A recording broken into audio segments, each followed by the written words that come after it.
বগুড়ায় গ্রীষ্মকালীন সবজির আবাদ করছেন কৃষকরা। আমরা এই নিয়ে একটু বিস্তারিত জানবো। যুক্ত হব সহকর্মী আব্দুস সালাম বাবুর সাথে।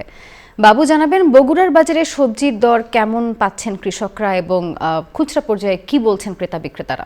বগুড়ার বাজারে গ্রীষ্মকালীন সবজির দাম বেশ ভালো রয়েছে, তবে চাষিরা যেখানে থেকে বিক্রি করছে সবজি একেবারে ক্ষেত থেকে, সেখান থেকে কিন্তু তারা ভালো দাম পাচ্ছে না বলে আমাদেরকে জানাচ্ছেন। প্রতি বছরের ন্যায় এবছরও বগুড়ায় গ্রীষ্মকালীন সবজির আবাদ হয়েছে।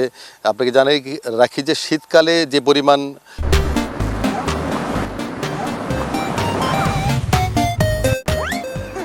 আবাদ হয় তার কাছাকাছি বগুড়ায় গ্রীষ্মকালেও আবাদ হচ্ছে। 10,175 হেক্টর জমি থেকে প্রায় 2 লাখ টন সবজি উৎপাদন হবে চলতি গ্রীষ্মকালীন মৌসুমে। 15 মার্চ থেকে 15 অক্টোবর পর্যন্ত গ্রীষ্মকালীন সবজির মৌসুম, এবং এরপরে শীতকালীন সবজির মৌসুম হয়। এই মৌসুমে করলা, বেগুন, মূলো, ফুলকপি, কচু এবং শশা সহ ঢেঁড়স রয়েছে, এবং নানা জাতের শাক চাষ করে থাকে বগুড়ার চাষিরা। সব মিলিয়ে মোটামুটি লাভজনক হয়, চাষিদের আগ্রহ বেড়েছে।